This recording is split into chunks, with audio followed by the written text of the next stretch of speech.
to share some important information with the media, because the state institutions and the media are playing the same role as far as the governance issues are concerned, as far as the accountability process in the country is concerned, as far as the strengthening of the institutions in the country is concerned.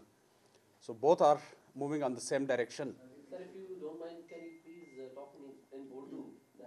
Sorry, live जा रही है फिर Channels are So with this view, हमने ये ज़रूरी समझा कि आपके साथ कुछ ऐसी इंफॉर्मेशन शेयर करें जो हमारे लिए भी एक इम्पॉर्टेंट इवेंट है नैब के लिए, और नेशन के लिए भी एक इम्पॉर्टेंट इवेंट है। और चूँकि हम सब नेशन का एक पार्ट हैं, तो डेफिनेटली हमारे लिए ये चीज़ जो है ये शेयर करना पब्लिक के साथ, कौम के साथ बहुत ज़रूरी है। बुनियादी तौर पे दो ऐसे इम्पॉर्टेंट केसेस हमारे इस हफ्ते में, कल के दिन और कल से पहले दिन जिसका डिसीजन हुआ है, वो आपके साथ शेयर करने थे। उसके लिए मैं आप सबका शुक्रिया भी अदा करता हूं कि आप लोगों ने अपने कीमती वक्त में से वक्त निकाल के यहाँ तशरीफ़ लाए हैं। और यकीनी तौर पे हमारी कोशिश होगी कि आपके जो भी सवाल हैं उनको हम रिस्पॉन्ड भी कर सकें, और आपकी जो भी ग्रीवेंसेस है या जो भी आपके इश्यूज़ हैं जिनको आप क्लैरिफाई करना चाहते हैं, तो उनकी क्लैरिफिकेशन भी बिलमुशाफा हम कर सकें। हमारा आज की इस प्रेस कॉन्फ्रेंस के हवाले से पहला जो केस है, ये एक बड़ा इम्पॉर्टेंट केस है जो बलूचिस्तान में लोकल गवर्नमेंट के अंदर एक बहुत बड़ा स्कैम अनर्थ हुआ मई 2016 में, यानी इसी साल, आज से तकरीबन 7 महीने पहले।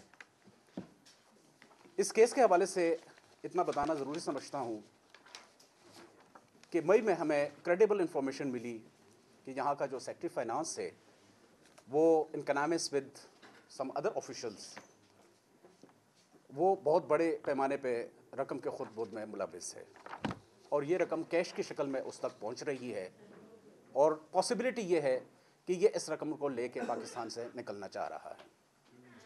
उस इतला के ऊपर प्रॉपर मॉनिटरिंग की गई, और मॉनिटरिंग के नतीजे में ये चीज़ साबित हो गई कि वाकई ऐसा कुछ हो रहा है। लिहाजा उसको फॉलो करते हुए एक मुनासिब वक्त का इंतज़ार किया गया, ताकि ये रकम जो है ये सारी एक ही जगह पे इकट्ठी हो, कि अगर हम एक जगह पे रेड करें तो दूसरी जगहों से रकूम जो है वो बाहर न जा सकें। लिहाजा इस चीज़ का फ़ैसला किया गया कि जब ये रकम इकट्ठी हो जाए तो रेड किया जाए। टाइम के ऊपर रेड हुआ, कैश बरामद हुआ जिसकी मालियत 65 करोड़ 32 लाख रुपए थी। ये उस एक मुकाम से ये कैश सारा बरामद हुआ, और इसके साथ साथ कुछ गोल्ड जवाहरात भी थे, कुछ तो सॉलिड शेप पे था और कुछ जो थे वो जेवरात की शक्ल में था। ये गोल्ड भी 3300 ग्राम जो है ये बरामद हुआ, जिसकी भी अच्छी खासी कीमत बनती है मार्केट के अंदर। प्रॉपर हमारी इंक्वायरी स्टार्ट हुई इसके साथ, और उसके अंदर फिर हमें लीड मिला कि कौन कौन लोग जो है इसके अंदर शामिल हैं। इस केस के अंदर उस एरिया का जो एक्सियन था उसके बारे में ये खसूसियत सामने आई कि जहाँ पे फंड दिया जाता है वहाँ पे पहले से उसकी पोस्टिंग कर दी जाती है, और चूँकि वो मंजूर नज़र था उस वक़्त के एडवाइज़र का, जो कि फाइनेंस के एडवाइज़र थे गवर्नमेंट ऑफ बलूचिस्तान के, लिहाजा उसको पहले से वहाँ तैनात कर दिया जाता है जहाँ पे बजट रिलीज़ होता था। और हर केस के अंदर, हर रिलीज़ के अंदर उस शख्स की जो वहाँ पे मौजूदगी है वो पाई गई। उसको भी गिरफ़्तार किया गया, और गिरफ़्तारी के बाद उस शख्स ने, नाम उसका सलीम शाह था जी, उस शख्स ने वाज़ेह तौर पे ये बताया कि जी मैं तो जो कुछ कर रहा था वो एडवाइज़र साहब के लिए कर रहा था, और वही मुझे लेके आते थे। और उस शख्स ने ये भी बताया कि जी इस रिश्वत के पैसे से जो भी जायदादें बनाई गई हैं वो फ़लाँ फ़लाँ अफराद के नाम पे बनाई गई है। लिहाजा कुछ 5 ऐसे अफराद के नाम बताए गए कि उनको तो ये पता भी नहीं था कि उनके नाम से कोई जायदाद ख़रीदी गई है। उन सब को बुला के उन्होंने कहा जी हमें तो इस चीज़ का इल्म नहीं है कि ये जायदाद हमारे नाम पे है। हमसे शनाख्ती कार्ड की कापियाँ ली गई, लेकिन हम तो इस वजह से जो है इसमें आ गए कि हम चूँकि मुलाजिम थे या हम तो कारिंदे थे, लिहाजा हमारे नाम से ये चीज़ें, जिस तरह हमारे यहाँ एक कॉमन कल्चर है जिसमें ये चीज़ें की जाती हैं। नॉर्मली हम लोग जो है मुलाजमीन के नाम से चीज़ें ख़रीदते हैं, और उस मुलाजम को पता भी नहीं होता है कि मेरे नाम से क्या हुआ है। वो 11 प्रॉपर्टीज़ थी, वो सारी की सारी उन्होंने सरेंडर कर दी, और ये प्रॉपर्टी इनकी जो वैल्यू का अंदाज़ा आप इस चीज़ से लगा सकते हैं कि इनकी जो परचेज़ प्राइस है, ये मैं परचेज़ प्राइस बता रहा हूँ, ये तकरीबन 1 अरब 25 करोड़ रुपए बनती है। क्योंकि ये सारी की सारी प्रॉपर्टीज़ कराची डिफेंस के अंदर वाक़ हैं और डिफेंस की प्रॉपर्टीज़ की वैल्यू का आपको पता है। जब हम इन प्रॉपर्टीज़ को ऑक्शन करने जाएंगे तो डेफिनेटली इनकी मालियत इससे कहीं ज़्यादा हमें वसूल हो सकती है और गवर्नमेंट ऑफ बलूचिस्तान जो है ये सारी इस रकम का हकदार होगा। कल हमारी जो एग्जीक्यूटिव बोर्ड की मीटिंग थी उसमें हमारे पास रिक्वेस्ट आई थी 2 एक्यूज पर्सन की तरफ से कि जिन्होंने ये कहा कि जी हम प्ली बार्गेन के ज़रिए से इन लोगों ने, मैं पहले ये बताता चलूँ कि इन लोगों ने इंक्वायरी स्टेज के ऊपर वॉलंटरी रिटर्न के लिए भी ऑफ़र किया था, जो कि स्टेट अवे रिजेक्ट कर दी थी, क्योंकि केस की नोयत को देखते हुए इन अफराद को हम कभी भी इस चीज़ का मौका नहीं देने दे रहे थे कि ये वॉलंटरी रिटर्न के ज़रिए से निकल जाए। अब इन्होंने जब उस वक्त हमारी इन्वेस्टिगेशन भी फाइनल नहीं हुई थी, अब जब हमने इन्वेस्टिगेशन फाइनल कर ली और इनके तमाम असासाजात की हमने छानबीन मुकम्मल कर ली है, तो इन्होंने दोबारा एक प्ली बार्गेन की रिक्वेस्ट की। सबसे पहले तो ये रिक्वेस्ट हमारी बलूचिस्तान की जो टीम थी, इन्वेस्टिगेशन टीम थी, जिसने दिन रात मेहनत की इंतहाई मुश्किल हालात में, बल्कि मैं आपको ये भी बता दूं कि उनको अदालत के अंदर धमकियां दी गई कि आप बलूचिस्तान से वापस नहीं जा सकेंगे। उसके बावजूद उन वकला ने और उन इन्वेस्टिगेशन टीम के अफराद ने डट के मुकाबला किया और उन्होंने जहां से भी मुमकिन हुआ उन्होंने असासाजात के डॉक्यूमेंट्स और इनकी तफसीलात हासिल कर ली। तो इस वेरिफिकेशन के बाद उन्होंने पहले अपने वहाँ पे कंसिडर किया और उसके बाद ये रिक्वेस्ट इनकी हमारे पास भेज दी। यहाँ पे हमारे जो ऑपरेशन डिविजन्स है, जिनके अंदर बड़े सीनियर लेवल के अफसरान मौजूद हैं, जिनका काफ़ी तजर्बा है और वो इन चीज़ों को बड़े बगौर देख सकते हैं कि इसका प्लस और माइनस क्या होगा। उन्होंने इसका बगौर जायज़ा लिया। उसके बाद प्रोसिक्यूशन डिवीज़न जो हमारे हेडक्वार्टर के लेवल पे है, उन्होंने इसको देखा और उन्होंने कहा जी कि ये रिक्वेस्ट जो है इनको कंसिडर किया जा सकता है, क्योंकि लॉ के अंदर जो इसमें एडवाइज़र है और एडवाइज़र के साथ दूसरे जो मुलविस अफराद हैं उनके खिलाफ हमारी इन्वेस्टिगेशन फाइनल स्टेज के ऊपर है और इन्वेस्टिगेशन हमारी जिस तरह कंप्लीट हो जाती है तो बहुत जल्द ये अभी चूंकि प्री बार्गेन हमारी कोर्ट में जानी है, तो जिस वक्त ये कोर्ट एक्सेप्ट कर लेगा तो ये अमाउंट रियलाइज हो जाएगी। लेकिन इनके अकाउंट सीज है जी, और उन अकाउंट्स के अंदर ये पैसा मौजूद है, ज्यादा पैसा मौजूद है। 2 अरब की जो प्ली बार्गेन हुई है, इसका कोई थोड़ा सा अगर हम इसको कंप्लीट कर लें फिर आप उसके बाद जो है जो बाकी हमारा केस है, उस केस के हवाले से मैं आपको बताता चलूं कि एडवाइज़र और उनके साथ मुलविस दीगर जो सीनियर अफसरान हैं उनके हवाले से इन्वेस्टिगेशन हमारी फाइनल स्टेज के ऊपर, और बहुत जल्द हम उनका केस जो है वो कोर्ट को रेफर कर देंगे और वो ट्रायल उनके चलते रहेंगे। अब सवाल ये पैदा होता है कि नैब ने क्यों प्ली बार्गेन को कंसिडर किया। पहली बात तो ये है कि ये लॉ के अंदर एक प्रोविज़न है। हम वॉलंटरी रिटर्न की बात इसलिए नहीं करते कि 24 अक्टूबर को सुप्रीम कोर्ट ऑफ पाकिस्तान ने वॉलंटरी रिटर्न की एक्सेप्टेंस के ऊपर रिस्ट्रेनिंग ऑर्डर इशू कर दिए हैं, लिहाजा उसके बाद से आज तक नैब ने कोई एक सिंगल केस भी वॉलंटरी रिटर्न का कंसिडर नहीं किया। और इस सूरत हाल में पहले से भी नैब की एक पॉलिसी है कि नैब सरकारी मुलाजमीन के वॉलंटरी रिटर्न को बहुत कम अहमियत देता है, क्योंकि इन लोगों को इन ओहदों पे वॉलंटरी रिटर्न लेके इनको छोड़ा नहीं जा सकता। ये जो वॉलंटरी रिटर्न है ये नॉन कन्विक्शन रिकवरी है, जबकि प्ली बार्गेन के साथ कन्विक्शन भी है। Conviction in the sense law इसको कहता है डीमिंग कन्विक्शन क्लॉज, कि इस शख्स को ऐसा तस्वर किया जाएगा जिसको सजा हो गई है, उसको सिर्फ जेल नहीं जाना पड़ता, बाकी सजा की जितनी भी शिक्के होती हैं वो सब के सब उसके ऊपर लागू होती हैं। 3 बड़ी शिक्के हैं इस हवाले से। एक तो ये है कि अगर वो पब्लिक ऑफिस होल्ड कर रहा है तो वो ऑफिस उससे छूट जाएगा, वो दोबारा उस ऑफिस में कभी वापस नहीं जा सकता।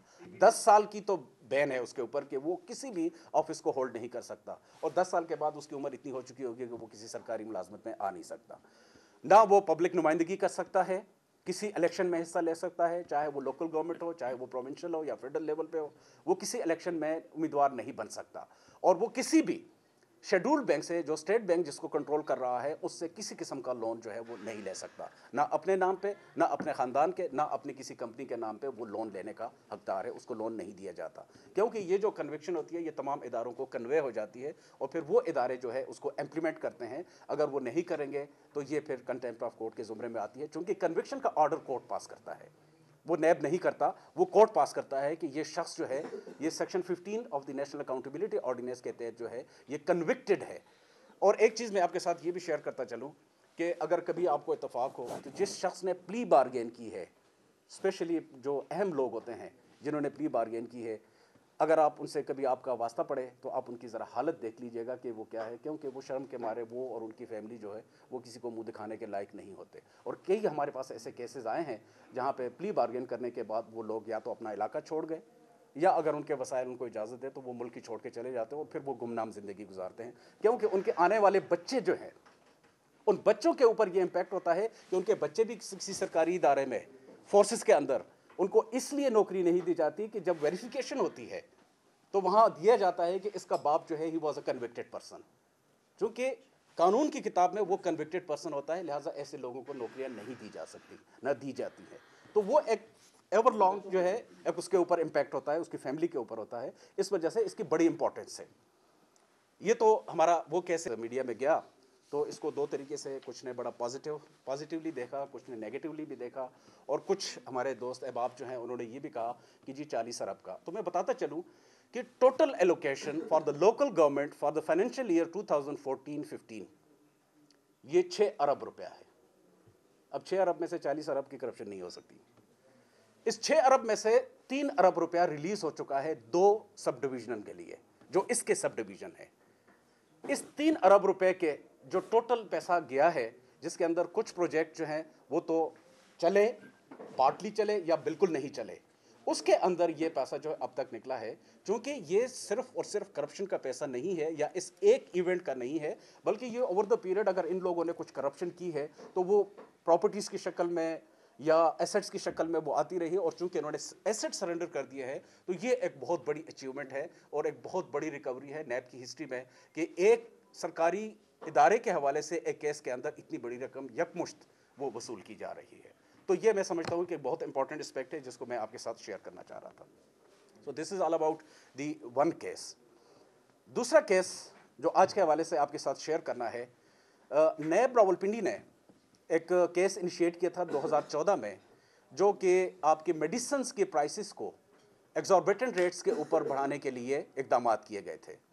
ड्रग रेगुलेटरी अथॉरिटी के अंदर हमारे ऑफिशियल के पास, जिसके अंदर प्रोविंसेस के भी नुमाइंदे होते हैं, हर प्रोविंस का एक नुमाइंदा होता है जो वहाँ का ड्रग इंस्पेक्टर होता है या सीनियर ड्रग से रिलेटेड ऑफिशियल जो होते हैं, वो आके उस बोर्ड के मेंबर बनते हैं और वो अलाउ करते हैं request of the pharmaceutical companies के इन प्राइसेस को बढ़ाना है या नहीं बढ़ाना है।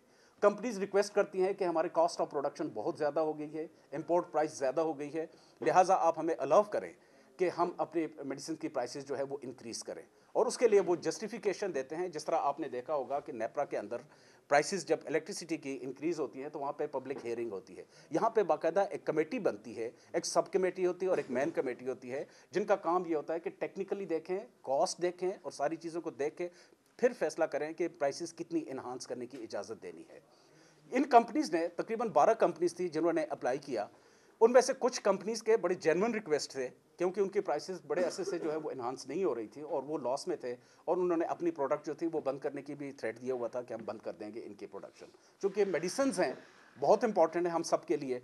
लेकिन ये जो कमेटी थी जिसके अंदर हमारे ऑफिसर्स थे, ऑफिशियल्स थे, ड्रग रेगुलेटरी अथॉरिटी से मुतल्लिक जो लोग थे, जिसमें federal government as well as provincial government के जो लोग जो उसका हिस्सा हैं, उन्होंने चाहे किसी भी सूरत में हो, या तो उन्होंने उस पर मुकम्मल तौर पे तहकीक नहीं की, उसका पूरा जायज़ा नहीं लिया, या फिर उन्होंने किक बैक्स लेके उन लोगों को रिलीफ दिया और इन कंपनी की प्राइसेस जो है वो इंक्रीज़ कर दी गई।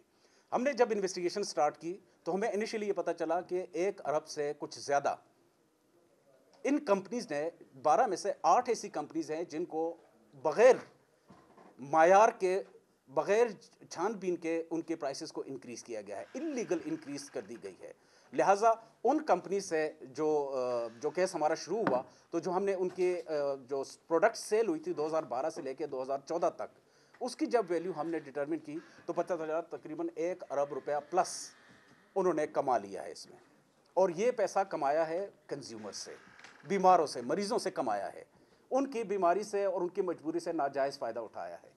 ये इन्वेस्टिगेशन हमारी कंक्लूड हुई, और इस केस के हवाले से भी मैं आपको बताता चलूँ कि हमारे ऊपर प्रेशर था पाकिस्तान फार्मास्यूटिकल एसोसिएशन की तरफ से, चैम्बर्स की तरफ से और मुख्तलिफ बिज़नेस कम्युनिटी के अफराद की तरफ से कि जी आप बिज़नेस कम्युनिटी को तंग कर रहे हैं। हमने कहा जी हम किसी बिज़नेस कम्युनिटी को तंग नहीं कर रहे, हमें तो पब्लिक का ख्याल है कि पब्लिक को बहुत महंगे दामों, और फिर ये मिसयूज़ ऑफ अथॉरिटी तो हमारे ऑफिशियल्स ने की है कि जिन्होंने गैर कानूनी तरीके से इन प्राइसेस की कीमत बढ़ा दी है। लिहाजा उस पर इन्वेस्टिगेशन की गई, और इस केस के अंदर भी हमें बहुत सारी लीगल लेकुनास जो है वो नज़र आए, बहुत सारी जंग हमने लड़ी, क्योंकि मुख्तलिफ हाई कोर्ट्स के अंदर ये लोग गए, वहाँ से इन्होंने स्टे लिए, प्री अरेस्ट बेल ली, कराची से ली, लाहौर से ली, और हमने हर जगह से जाके फ़ाइट किया, और बिलाखिर हम इस नतीजे पे पहुँचे कि तमाम की बेल्स कैंसिल हो गई, रिस्ट्रेनिंग ऑर्डर ख़त्म हो गए, इन तमाम अफराद को गिरफ़्तार किया गया, और गिरफ़्तारी के बाद अब तक 5 कंपनियां ऐसी हैं, बल्कि 6 कंपनियां ऐसी हैं कि जिन्होंने प्ली बार्गेन के लिए ऑफर कर दी है, और इनकी प्ली बार्गेन जो है अभी हमने इसी हफ्ते उनकी एक्सेप्टेंस दी है। कुछ की पिछले हफ्ते हुई थी और कुछ की अभी हुई है, जिसमें से एक केस आपके सामने है जो कुछ दिन पहले हुआ था, जिसमें 385 मिलियन रुपए जो है 38 करोड़ 50 लाख रुपए हमने यकमुश्त रिकवर कर लिया था, और उसके बाद वो लोग जो थे वो रिलीज़ हो गए थे। तो ये जो 5 कंपनियां हैं इनसे अब हमने ये रिलीज़ कर लिया है, और इस टोटल की वॉल्यूम अगर हम देखें तो चूंकि हमने 2014 तक कैलकुलेशन की थी रेफरेंस के लिए, आज जब ये प्ली बार्गेन के लिए आ रहे हैं तो आज की डेट में हम ये डिटरमिन कर रहे हैं कि इन्होंने कितनी मेडिसिन सेल की हैं, और वो जो प्राइस डिफरेंशियल है वो हमने आज के हिसाब से इनसे चार्ज किया है। हमारे पास जो लास्ट रिक्वेस्ट आई थी उसमें हमने 31 अक्टूबर 2016 तक इन्होंने जिस प्राइस के ऊपर मेडिसिन सेल की है हमने उसको डेडलाइन बना के उसके तहत कैलकुलेशन की है। तो रेफरेंस से ज़्यादा अमाउंट, यानी इस वक्त तक हम 1 अरब 11 करोड़ रुपया इनसे रिकवर कर चुके हैं थ्रू प्ली बार्गेन। और अभी एक कंपनी का केस जो है वो बाकी है, जिनके बंदे अरेस्टेड हैं, वो जेल में हैं, डेफिनेटली वो भी कुछ अरसे में जो है वो सामने आ जाएंगे। ये बिजनेसमैन है, वो अपना पैसा जल्दी वापस करके अपने बिजनेस को कंटिन्यू करना चाहते हैं। जहाँ तक ऑफिशियल्स की बात है, गवर्नमेंट ऑफिशियल्स 8 बंदे जो हैं वो अरेस्टेड हैं। इनमें फेडरल गवर्नमेंट के भी अफसर शामिल हैं, प्रोविंशियल गवर्नमेंट के भी तमाम अफसरान शामिल हैं, वो बिहाइंड द बार हैं, और उनका केस जो है वो ऑलरेडी ट्रायल में जा चुका है और उनके ट्रायल्स जो है वो चल रहे हैं। तो ये 2 बड़े ऐसे केसेस हैं जो हमें रिसेंटली जिनकी, और अगर हम इनकी वैल्यू देखें तो ये तकरीबन 4.5 अरब रुपया है, जो कि हमें इसी हफ्ते यानी हफ्ते 1.5 हफ्ते के अंदर अंदर जो है ये हमें मिल रहा है, मिल चुका है या मिलने वाला है। लिहाजा ये एक अचीवमेंट हमारी हिस्ट्री में इसलिए अपनी नोयत के लिहाज से मुनफरिद है कि इतने कम अरसे में इतनी बड़ी रकूम की वसूली, और वो भी सिर्फ 2 केसेस के अंदर, एक बहुत बड़ी, एक मैं समझता हूँ कि सरप्राइज़ हमारे लिए आउटकम है इस हवाले से। और ये उसी सूरत में मुमकिन हो सकता है कि जब हम दिन रात मेहनत करें। आप भी माशाल्लाह अपने प्रोफेशन के अंदर दिन रात जो है वो चल रहे होते हैं, और उसके हिसाब से जो है आप लोगों ने दिन रात मेहनत करनी होती है, और उसका सिला आपको एक अच्छे प्रोग्रामिंग की शक्ल में, अच्छी रिपोर्टिंग की शक्ल में और अच्छा रिगार्ड जो है उसमें मिलता है। इसमें मैं एक और भी चीज़ आपके साथ शेयर करूँ। जो मेडिसिन वाला केस है उसके अंदर एक तो इनसे रिकवरी हुई है जो इन्होंने पैसा वसूल किया है पब्लिक से। ये पैसा फेडरल गवर्नमेंट के पास जाएगा, क्योंकि हर कंज्यूमर तक तो ये पैसा नहीं पहुंचाया जा सकता, करोड़ों लोग हैं, करोड़ों तक ये पैसा नहीं पहुंचाया जा सकता। और एज पर लॉ यही होता है कि the exchequer is the best option from where this money will be utilized for the welfare of the state। तो इसमें तमाम लोगों को फ़ायदा मिलता है, ताकि हमारे डेवलपमेंट एक्सपेंडिचर, तो ये फेडरल गवर्नमेंट के पास ये सारा पैसा जो रिकवर करेंगे जाएगा। इसमें एक जो प्लस पॉइंट है कि इन तमाम कंपनियों ने जब इनकी प्ली बार्गेन कोर्ट में गई है तो इन्होंने वहाँ अंडरटेकिंग दी है कि ये अपनी उन मेडिसिन की जिनको इलीगल इनको बेनिफिट मिला था उनकी प्राइसेस वापस 2012 के रेट पे ले जाएंगे। तो ये एक डबल एज हमें मिल जाता है कि जो शख्स 2012 के रेट पे आज मेडिसिन खरीदेगा, और ये कंपनियां बाउंड हैं as per their agreement through the court कि ये वापस लेके चले जाएंगे, और वहाँ पे इनको ये कीमतें जो है वही चार्ज करनी होगी जो 2012 में थी। अभी तो ज़्यादा थी ना, अब जब इनके प्ली बार्गेन हो गए तो प्ली बार्गेन के बाद ये वापस 2012 में चले जाएंगे। अभी तो ज़्यादा हैं, काफ़ी 200% इनको प्राइसेस में इंक्रीज मिला था उस वक्त। ऐसी भी कंपनियां थी, ऐसी प्रोडक्ट थी जहां पे जो इंक्रीज था दैट वाज 200%, यानी अगर उसकी 100 रुपये कीमत थी तो उसको 300 रुपये कर दिया गया था, और उसको वो चार्ज कर रहे थे। अब ये वापस 100 रुपये पे चले जाएंगे और वही प्राइस जो है ये चार्ज करेंगे फ्रॉम दी कंज्यूमर्स। सो ये 2 हमारे ऐसे इंपॉर्टेंट केसेस हैं कि जिनके हवाले से आपको ब्रीफ करना था। Now the floor is open. जी आप जी प्लीज।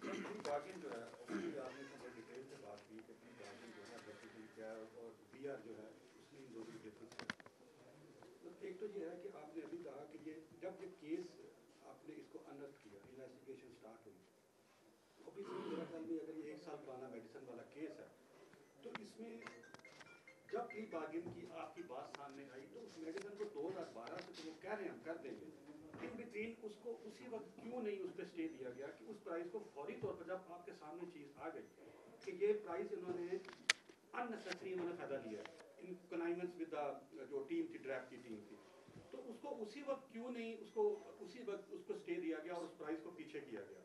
ऑब्वियसली इन बिटवीन जितने अरसे इन्वेस्टिगेशन चली होगी उसका फायदा उसी मैन्युफैक्चरर को मिला होगा। वो फायदा हमने उससे ले लिया है जी, जितना फायदा उसके पास गया था 2012 के बाद से वो पूरी की पूरी रकम उसने हमें वापस दे दी है।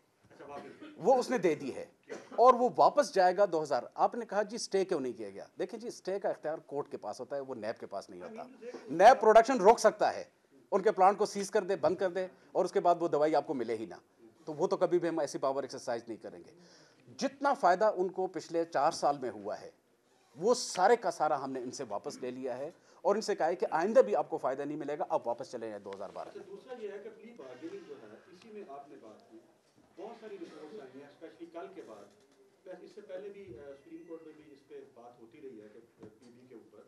इसमें यह है कि बहुत सारे लोग जो हैं, ऑब्वियसली ये ऐसी चीज़ है प्ली बार्गेनिंग कि इसमें बंदा जो है वो गिल्टी हो जाता है, वो अपना क्राइम है जो उसने किया वो एक्सेप्ट कर लेता है। जब वो एक्सेप्ट कर लेता है तो अभी बहुत सारी रिपोर्ट्स आई हैं, आप उसके बारे में क्या कहेंगे कि बहुत सारे लोग जो हैं वो आया नैब उस पर कांस्टेंट मॉनिटरिंग करता है कि ऐसे लोग, जैसे आपने कहा कि वो लोग जो हैं उनके बच्चों को भी नौकरी नहीं मिलती, वो लोग माशरे में उनका जो मकाम होता है, इज्जत होती है, उस पर एक बहुत बड़ा धब्बा लग जाता है। लेकिन ये भी कहा वॉलंटरी रिटर्न की सूरत में लॉ ये कहता है कि वो बंदा डिस्चार्ज हो जाएगा फ्रॉम ऑल लाइबिलिटीज।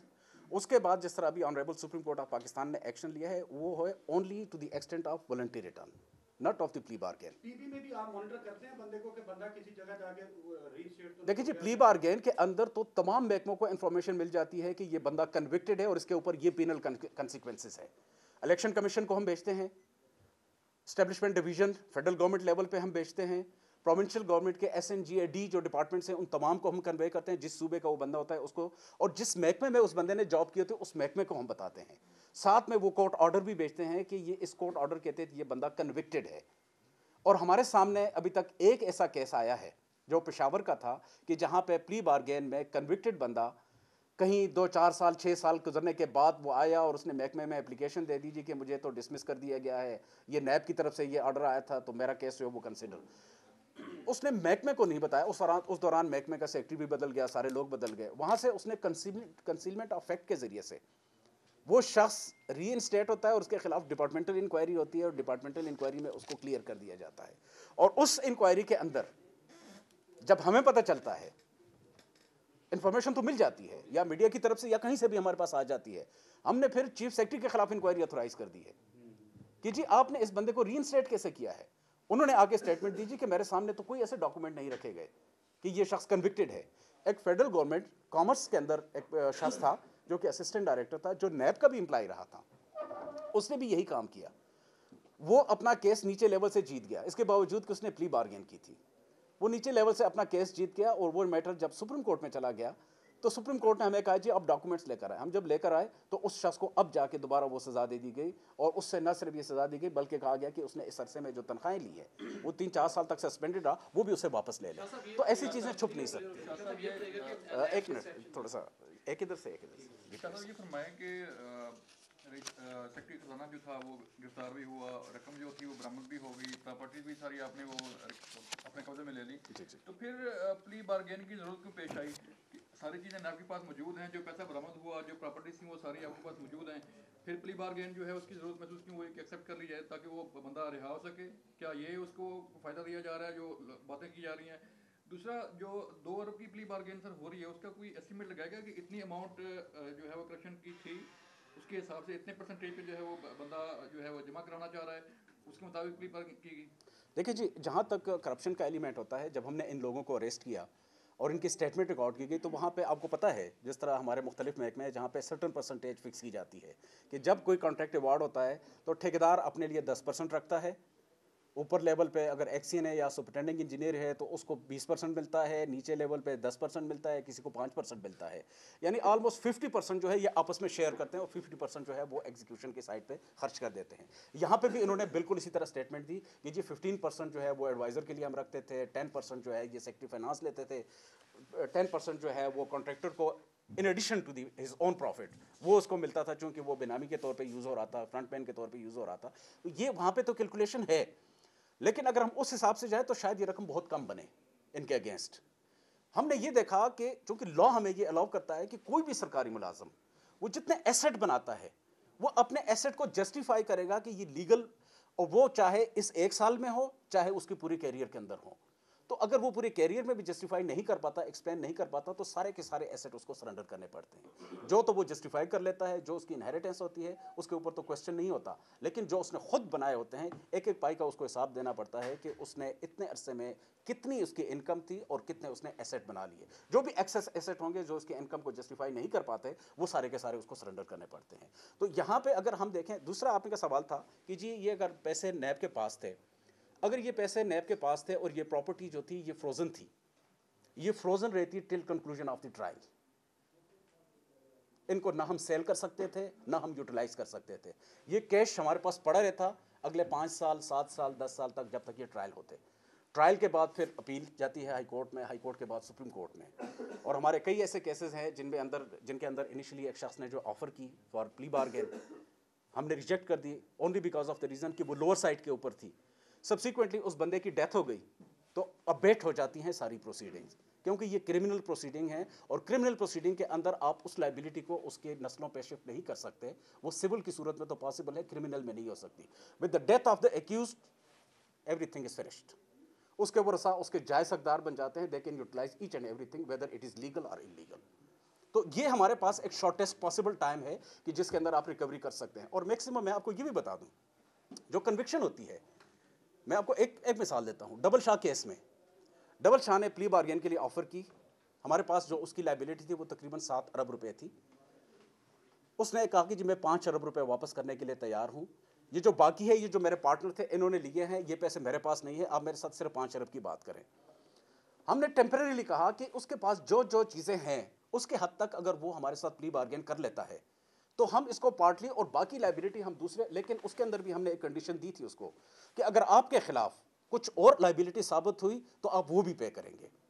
इस बुनियाद के ऊपर हमने उसकी प्ली बार्गेन की। उस प्ली बार्गेन के तहत उसने तकरीबन 3.5 अरब रुपया नैब को दिया, 5 में से 3.5 अरब रुपया उसने दिया। और उसके बाद वो तकरीबन 4.5 साल जेल में गुजार के अपनी टर्म कंप्लीट कर गए, क्योंकि 14 ईयर उसकी इम्प्रिजनमेंट थी।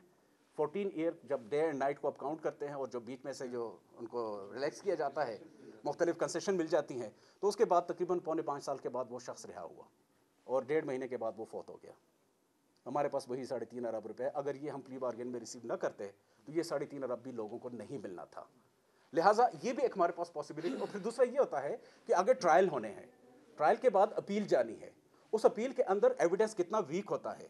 आज हम यहाँ पे इन्वेस्टिगेशन कर रहे हैं, कल हम यहाँ पे इस केस से मुंसलिक नहीं होंगे। नए आने वाले बंदा जाके कैसे जस्टिफाई करेगा कि जो उस वक्त की पोजीशन थी वो क्या थी और आज की पोजीशन क्या है।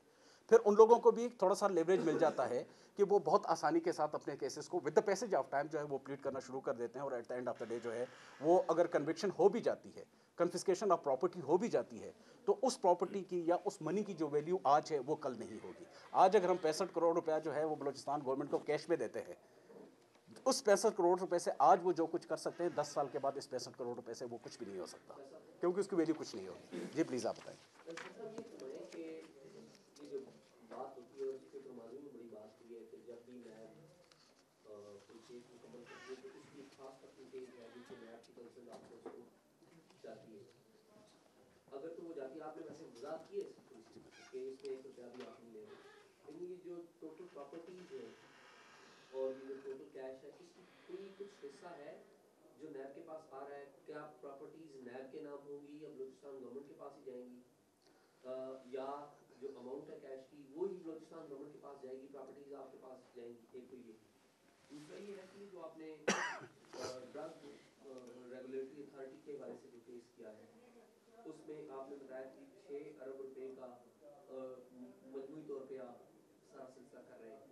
तो इस सारे प्रोसेस में, जिस तरह के यहाँ पर एक साथी ने सवाल भी किया कि जब इंक्रीज हो रही थी प्राइसेस और शायद नैब की तरफ से इनिशिएटिव नहीं लिया गया, अगर लिया गया ये तो हमें मालूम नहीं कि कोर्ट में जाकर कहते कि इसको रोका जाए। अब वो पैसे लोगों की जेब से निकले, अदलिया साज कंपनियों की जेब में आ गए और उसके बाद नैब की जेब में आ गए, यानी कि गवर्नमेंट ऑफ पाकिस्तान की जेब में आ गए। नैब ने अपनी कारकर्दगी शो कर दी कि जी हमने 6 अरब रुपया ले लिया या 3 अरब रुपया ले लिया, लेकिन जो लोग लुट गए वो हाथ पे हाथ धरे बैठे। तो अगर आपकी परफॉर्मेंस लोगों को बेनिफिट के एतबार से देखी जाए वो तो जीरो है। आप ये दिखा रहे हैं कि हम गवर्नमेंट को पैसे दे रहे हैं, लोग आवाम इधर लुट रही है, आप गवर्नमेंट को पैसे दे रहे हैं, और गवर्नमेंट जो पॉलिसीज जो ट्रिकल डाउन करती है वो मुझे और आपको ज्यादा बेहतर पता है। मेरा ख्याल है बड़ा रिलेवेंट क्वेश्चन है आपका। पहली बात तो ये है कि नैब कोई पैसा नहीं लेता।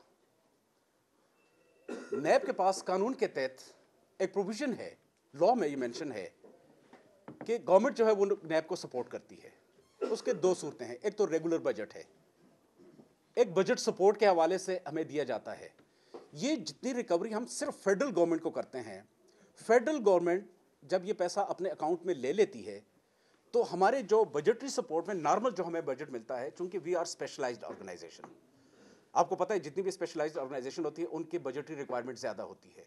वो जो रेगुलर बजट और स्पेशलाइज्ड ऑर्गेनाइजेशन के बजट के दरमियान जो गैप होता है, जो कि हार्डली 10% का होता है, या बाज़ औक़ात वो 8% पे और 3 साल तक ये 0% था, वो हमारे बजटरी एलोकेशन के अंदर वो पैसा हमें दे दिया जाता है। जिस तरह इस वक्त गवर्नमेंट की तरफ से कंप्लीट बैन है कि आप नई गाड़ी सरकार के लिए नहीं खरीद सकते। हमारी चूंकि ऑपरेशनल एक्टिविटीज़ है, हमने जस्टिफाई किया जी वी नीड न्यू व्हीकल्स, लिहाजा गवर्नमेंट ने उन व्हीकल्स की खरीदारी के लिए हमें पैसा वहाँ से रिलीज़ कर दिया। पर केस की परसेंटेज नहीं जी, वो पर केस की नहीं होती है, वो स्पेसिफिक अमाउंट के ऊपर होती है जो सिर्फ और सिर्फ करप्शन मनी होती है।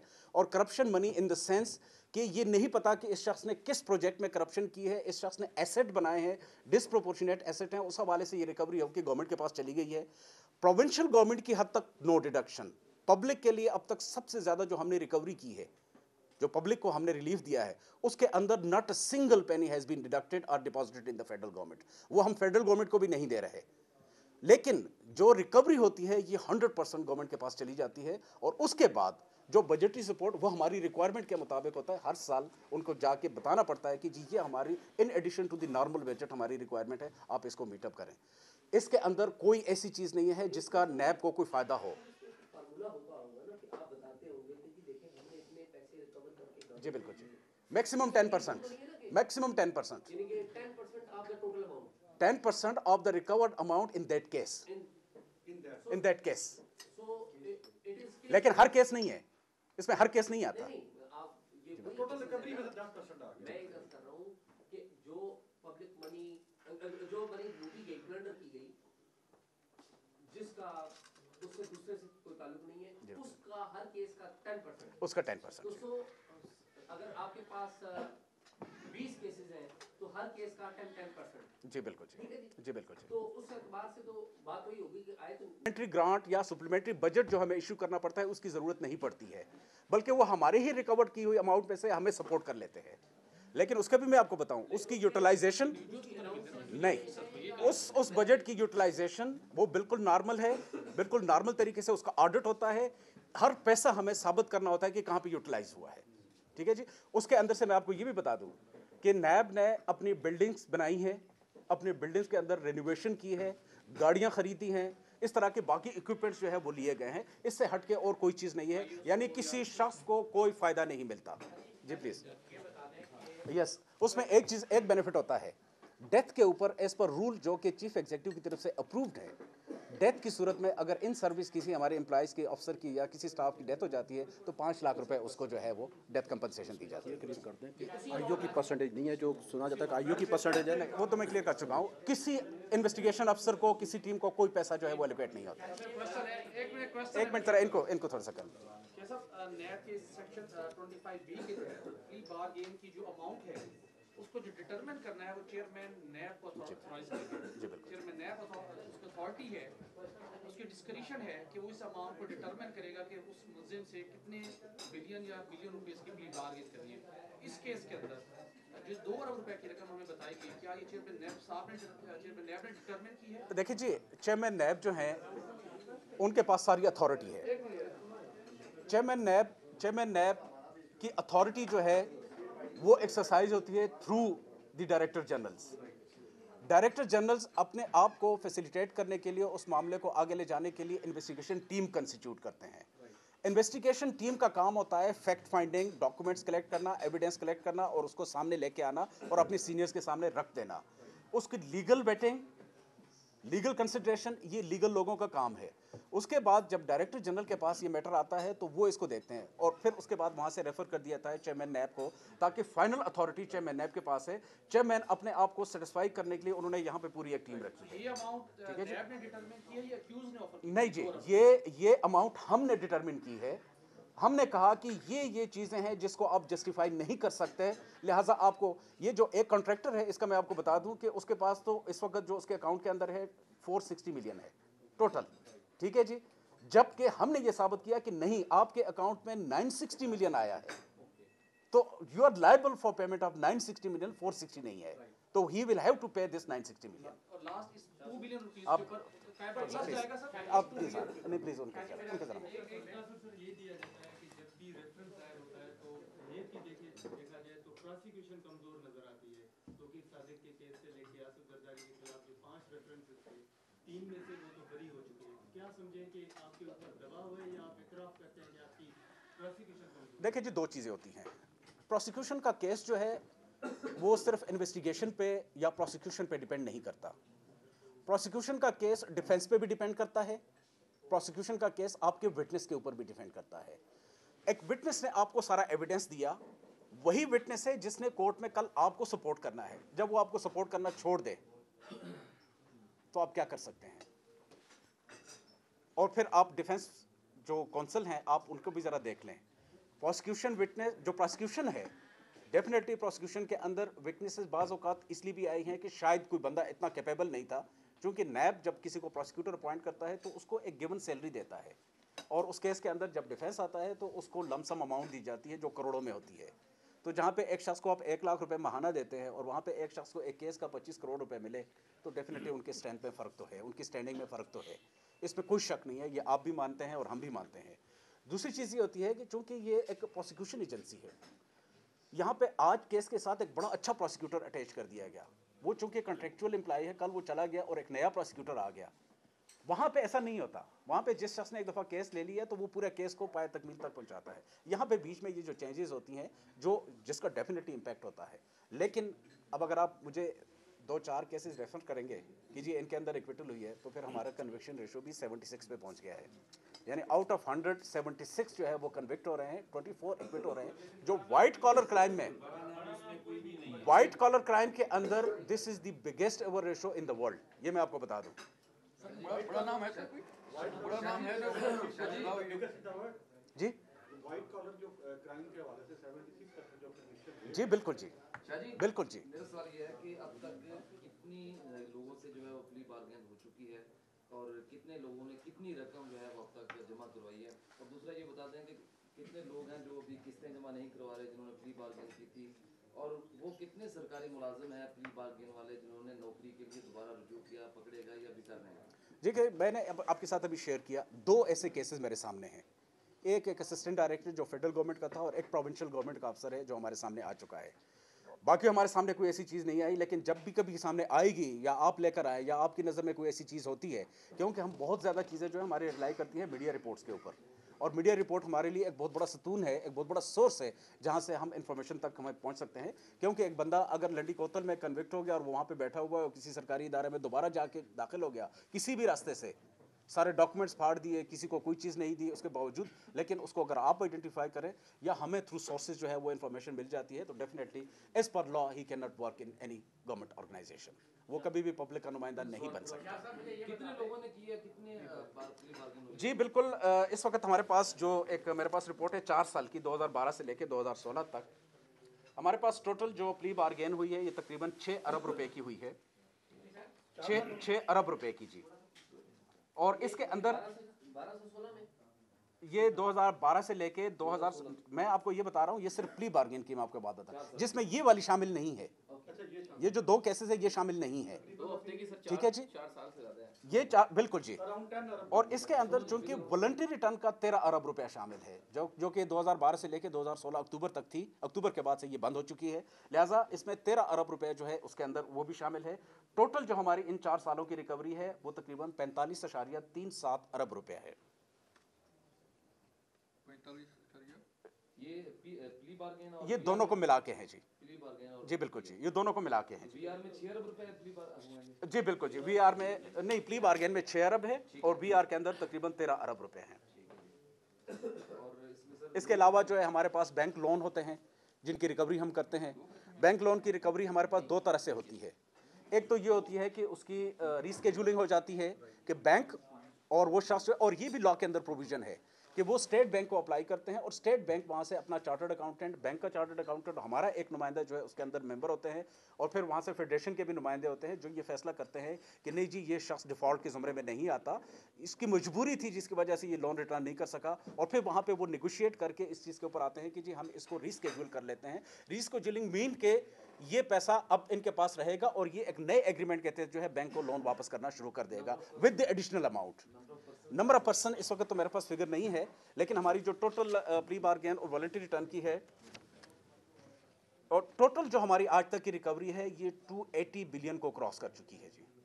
280 पहले थी 4, ये ठीक है जी। 284 हो इसमें अगर ये 4 बिलियन हम इन दो केसेस का ऐड कर देते हैं तो ये 284 बिलियन हो जाती है जी।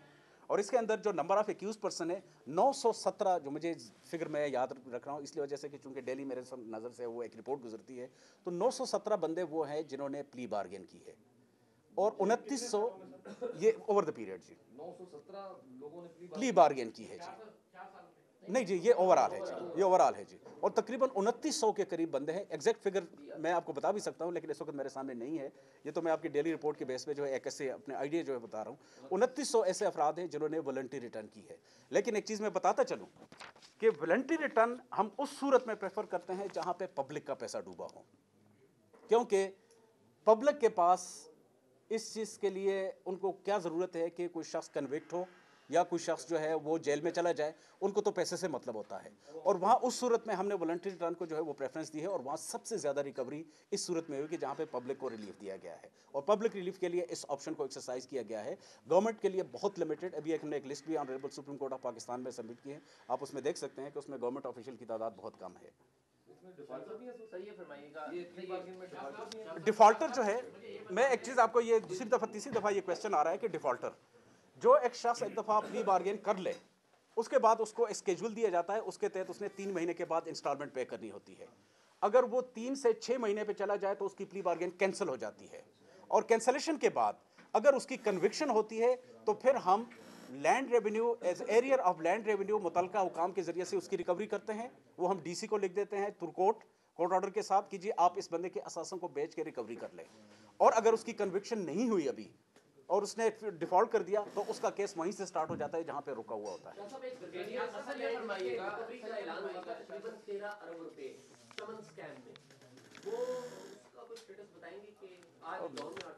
मेरे नॉलेज में तो ऐसा नहीं है जी। एक मिनट,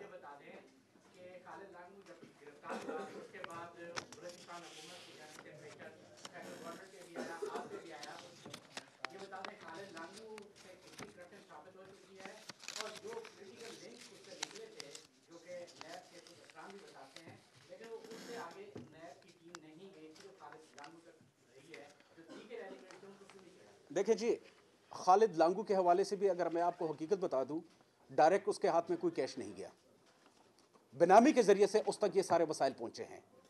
अगर बेनामी के हवाले से हमें खालिद लांगू या कोई भी दूसरा शख्स या हमें कोई भी लीड देता है जो उससे आगे मुंतकिल हुई है, जो कि अभी तक हमारे पास कोई ऐसी लीड नहीं है। देखिए जी, हम सिर्फ सुनी सुनाई बात पे आगे नहीं चल सकते, हमने कल कोर्ट ऑफ लॉ में एविडेंस प्रोड्यूस करना है। सुनने में तो हम बहुत सारी चीज़ें सुन लेते हैं लेकिन एविडेंस पे जब बात आती है तो आगे कोई लीड हमें नहीं मिलती, क्योंकि ये वो लोग होते हैं जो ना तो सिग्नेचर करते हैं ना इनके खिलाफ आपके पास कोई डॉक्यूमेंट्री एविडेंस होता है।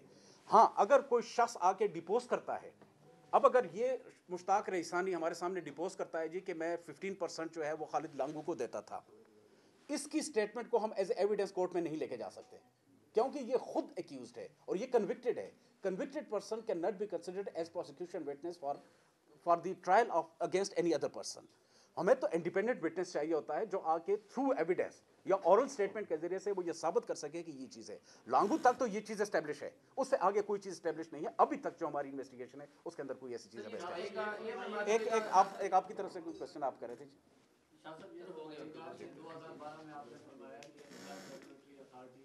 दवाई की कीमती बढ़ाने में मुलविस रही है और के जो मुकाम थे जिन्होंने केसेस पेंडिंग है जिन्हें कार्रवाई नहीं की? देखिए जी, जहाँ तक आपने बताया जी कि ड्रग रेगुलेटरी अथॉरिटी मिनिस्टर उसके मेंबर नहीं होते जी। ये एक सब कमेटी होती है और एक मेन कमेटी होती है। सब कमेटी को चेयर कर रहे होते हैं एक जॉइंट सेक्रेटरी, और मेन जो कमेटी होती है उसको चेयर कर रहे होते हैं सेक्रेटरी। ये जो 2 मीटिंग्स हुई हैं जिनके अंदर ये इलीगल एनहांसमेंट ऑफ प्राइस हुई है, इसमें सब कमेटी के अंदर भी वही लोग थे जो कि मेन कमेटी के अंदर जिन्होंने चेयर किया। आप तो मिनिस्टर की बात कर रहे हैं, इसमें सेक्रेटरी भी खुद नहीं बैठे थे, अपने कोई उनका कोई प्री मेच्योर कोई शेड्यूल था या जो भी था। बहरहाल जो उस वक्त के जो जॉइंट सेक्रेटरी थे उनको ही चेयर करने के लिए कहा गया, और ये भी हमारा केस है कि वो चेयर नहीं कर सकता था, क्योंकि जब वो सब कमेटी का मेंबर है तो वो मेन कमेटी का मेंबर नहीं बन सकता। यानी मैं खुद ही एक जगह पे रिकमेंडेशन दूं और दूसरी जगह पे अप्रूवल दूं, तो ये तो किसी सूरत पॉसिबल नहीं है। रूल्स ऑफ बिजनेस भी इस चीज़ की इजाज़त नहीं देते। ये भी हमारी एक एलिगेशन है उस केस के अंदर उनके हवाले से। जी प्लीज़, जी प्लीज़। लास्ट क्वेश्चन ये फरमाइएगा, क्या ये कुल इख्तियार सिर्फ नैब ऑफिशियल्स के पास है कि वो जिसको मर्जी प्ली बार्गेन एक्सेप्ट कर लें और उसको वीआर एक्सेप्ट कर लें? और ये भी फरमाइएगा, क्या ये जो आपने बताया है कि 2 बिलियन आपने जो इन्वेस्टिगेशन की उसमें यही साबित हुआ, ऐसा भी हो सकता है कि इससे ज़्यादा रकम करप्शन की गई हो और वो किसी और जरिए से बाहर भेज दी गई हो या निकल गई हो, तो आप इनको जो रिलीज कर देंगे तो इनकी तो अगर ये बाहर रकम भेज चुके हैं तो उसका आप कैसे सुराग लगाएंगे? 3 अरब रुपया इन प्रोजेक्ट के लिए रिलीज हो चुका था। ठीक है जी। 6 अरब में से 3 अरब रुपया इन 2 सब डिविजन्स के लिए रिलीज किया गया था जो इस एडवाइजर के एरिया के थे। अब 3 अरब में से अगर हम 3.25 अरब रुपए रिकवर कर लेते हैं, तो आप ये कह रहे हैं कि ठीक है जी, 6 और माह या उसके एक अंदर साल भी का- नहीं, ये 1 साल का है, ये 1 साल का है। एक साल की तरफ 2014-15 का बजट है जिसमें ये सेक्रेटरी और ये एडवाइजर है। ठीक है जी, और ये बजट इनके लिए लोकल गवर्नमेंट के लिए रिलीज हुआ है। अब अगर 3 अरब में से 3.25 या 3.5 अरब रुपए जो है वो हम वसूल कर लेते हैं, तो फिर आप इमेजिन कर सकते हैं कि जो बाहर गया होगा, और अगर बाहर गया भी है तो वो फिर भी हमारे कब्जे में आएगा, जिस वक्त भी हमें ट्रेस हो जाएगा। और उसके अंदर भी अभी एडवाइजर के नाम पे अभी तक कोई चीज़ हमने जो है वो आइडेंटिफाई नहीं की, ना उसने प्री बार्गेन के लिए ऑफर किया है। जब वो भी करेगा या जब वो एप्लीकेशन देगा, डेफिनेटली हमने उसको ट्रायल में लेके जाना है। ठीक है जी, फिर वो डिपोज करेगा कि उसने पैसा कहाँ पे प्लेस किया है। जब वो कहेगा जी मैं भी प्री बार्गेन करना चाहता हूँ, तो हम कहेंगे जी आप बताएं। तो ऐसा कोई क्लू मिला है कि इसके पैसे उन्होंने कहीं बाहर ट्रांसफर कर दिए हों? देखिए जी, ये तो अभी सुनने की हद तक है। अगर आपके लीगल चैनल से ये पैसा जाता तो डेफिनेटली फिर उसका क्लू क्या, बल्कि सारा एविडेंस आ जाता। लीगल चैनल से तो जाता नहीं है, और स्पेशली बलूचिस्तान के जो हालात हैं वो आपके सामने हैं। बलूचिस्तान के अंदर तो हमें जितनी डिफिकल्टीज़ होती हैं, ऐसे अवकात आते हैं कि महीना महीना हमारे इन्वेस्टिगेशन अफसर जो है वो अपने ऑफिस से बाहर नहीं निकल सकते। और जब भी वो कहीं जाते हैं या किसी को फ़ोन करते हैं या लेटर भेजते हैं, तो वो कहते हैं तुम आना स्टेटमेंट के लिए, मैं तुम्हें यहीं से उड़ा दूंगा। तो ये सारी सिचुएशन हमें फेस करनी पड़ती हैं। उसके बावजूद अगर हम इतनी सेक्रीफाइसेस दे के ये सारी चीज़ें करते हैं, तो मेरा ख्याल है इसको एक नॉर्मल रूटीन की तरह कि नैब को हर सूरत में जो है वो ब्लेम करना है, इसे थोड़ा सा हट के अगर देखा जाए तो अप्रिशिएट ज़रूर करें कि अगर हमारी कोई अच्छी एक्टिविटी रिसानी की है जी, बिल्कुल रिसानी की तो दे दी है ना उसने। अभी तक कोई ऐसा एविडेंस हमारे पास नहीं है। हमने लिखा है, हमने यूएई अथॉरिटीज़ को भी लिखा है जहाँ पे हमें क्लू मिला था कि जी शायद वहाँ पे कुछ चीज़ें हैं, लेकिन ऐसी कोई चीज़ एविडेंस अभी तक सामने नहीं आया। उनका जवाब आ गया सर? नहीं, अभी तक नहीं आया, लेकिन चूँकि वहाँ पे एक अथॉरिटीज़ होती हैं, हमने यूएई के लिए जो है रिक्वेस्ट इनिशिएट की थी। इल्जाम लगाती है कि नैब को सिर्फ सिंध नजर आता है, पंजाब में कोई एक बड़ी कार्रवाई जो है वो सामने नहीं आ सकी। मिनिस्टरों के खिलाफ इन्वेस्टिगेशन भी काफ़ी हद तक कंप्लीट हो चुकी हैं, लेकिन जिस तरीके से सिंध में खासतौर पर कराची में कार्रवाइयाँ करते हैं, पंजाब में नहीं। देखिए जी, इन्वेस्टिगेशन एक कंटिन्यूस प्रोसेस है। ये नहीं है कि पंजाब के अंदर सबसे ज़्यादा केस हैं इस वक्त हमारे पास। वो जैसे जैसे केस मैच्योर होता है, आपके सामने है DHA स्कैंडल, आपके सामने है, वो पंजाब का ही हिस्सा है, वो कोई बाहर का तो नहीं है। ऑरेंज लाइन का मंसूबा आपके सामने है, जिसके अंदर उसके चीफ एग्जीक्यूटिव जो है उसको अरेस्ट किया गया और उसने प्ली बार्गेन करके 300 मिलियन वापस कर दिया। फिर इसी तरह आप यहाँ पे देखें, पिंडी के अंदर देखें, ये भी पंजाब का पार्ट है कि यहाँ पे कितने केसेस हुए और इनसे रिकवरी हो गई, एप्रीहेंड भी हुए। ठीक है जी। अब सवाल ये पता है कि एक ड्यू प्रोसेस ऑफ लॉ है, उस प्रोसेस ऑफ लॉ में बाज़ औक़ात देर सवेर ज़रूर हो जाती है, लेकिन ये कहना कि ये किसी मखसूस इलाके पे है, तो अब तो बलूचिस्तान वाले ये कहेंगे जिस एक केस की वजह से कि नैब का सारा रुख जो है वो बलूचिस्तान की तरफ है। अभी स्टिल ऑनगोइंग है, इंक्वायरी चल रही है। बिल्कुल जी। को आपने गिरफ्तार नहीं किया, राजा परवेज अशरफ को आपने गिरफ्तार नहीं किया, और उसके मुकाबले में इस पिंडी नैब में, क्योंकि आप भी नैब के डीजी हैं और ये केसेस आप बरह रास्त हैं आपके हाथ में, 20 केसेस ऐसे हैं जिसमें आपने सैकड़ों अफराद को गिरफ्तार किया, तो ये आपकी क्लियर डबल पॉलिसी है कि जहाँ पर आप ताकतवर लोग आए और कई ऐसे केसेस की बात की जा सकती है जिसमें मौजूदा सिटिंग मिनिस्टर्स पुराने पीपल्स पार्टी के डॉक्टर बाबर अवान और ऐसे लोग भी हैं जिनको नैब रावलपिंडी ने हाथ लिया और आप सरबराह रहे हैं उसके साथ किसी ताकतवर को नैब रावलपिंडी ने गिरफ्तार ही नहीं किया और आप सिंध के एग्जांपल देकर बलूचिस्तान के कि लोग सवाल आपसे करते रहे। देखिए जी, बात ये होती है कि गिरफ्तारी जो है ये इस वक्त एक तो ये मैटर सुप्रीम कोर्ट में पेंडिंग है जिसके अंदर हमसे रिपोर्ट मांगी गई। जहाँ तक नहीं है, इससे पहले भी ये इशू रेस होते रहे हैं और आप मेरे ख्याल से उसका पार्ट एंड पार्सल भी रहे हैं। बुनियादी तौर पे करप्शन के केस में गिरफ्तारी उस सूरत में अमल आती है कि जब मुलजिम आपके साथ कोऑपरेट नहीं कर रहा होता, नंबर 1। नंबर 2, उस वक्त गिरफ्तारी की जाती है जब आपको ये शक हो कि मुलजिम जो है वो एविडेंस को डिस्ट्रॉय कर देगा, नुकसान पहुंचा देगा। पॉलिटिशियन में मुझे आप ये बताएं, जब वो एक दफ़ा अपने दफ्तर से निकल जाए तो क्या उसको इतना इख्तियार है कि वो कोई एविडेंस ज़ाया कर देगा? कभी भी नहीं होता, कभी भी नहीं होता। देखिए जी, पकड़ने की नहीं, बिल्कुल जहाँ पे ज़रूरत है वहाँ पे, और वो एक्सरसाइज भी की गई है, वो एक्सरसाइज भी की गई। देखें ना, आप अगर ये बता दें कि जी एक शख्स जब भी प्राइम मिनिस्टर को कॉल किया गया उन्होंने इन्वेस्टिगेशन ज्वाइन की, उन्होंने आके स्टेटमेंट दी, ठीक है जी।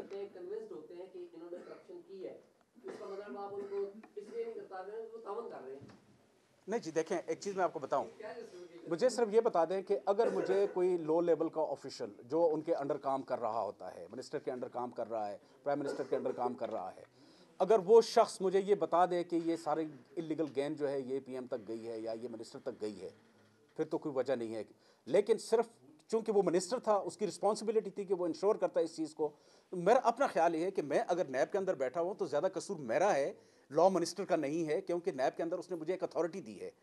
लेकिन उस लॉ मिनिस्टर को हम इसलिए एक्यूज बनाते हैं कि ओवरऑल सुपरविजन उसका काम था। अगर मैं ख़राब काम कर रहा था तो उसको चाहिए था कि मुझे रिप्लेस करता, मुझे रिमूव कर देता या मेरे खिलाफ एक्शन लेता। नॉर्मली जो है नहीं, रेफरेंस तो इसलिए अथॉरिटी की वजह से बनता है, रेफरेंस अथॉरिटी की वजह से बनता है, उसके डायरेक्ट इन्वॉल्वमेंट की वजह से नहीं बनता। जनाब, अब मेरे ख्याल से अब ऑलमोस्ट फाइनलाइज हो चुकी है जी, ऑलमोस्ट फाइनलाइज। देखिए जी, अभी आपको पता चल जाएगा जब उसका डिसीजन हो जाएगा, ठीक है ना जी।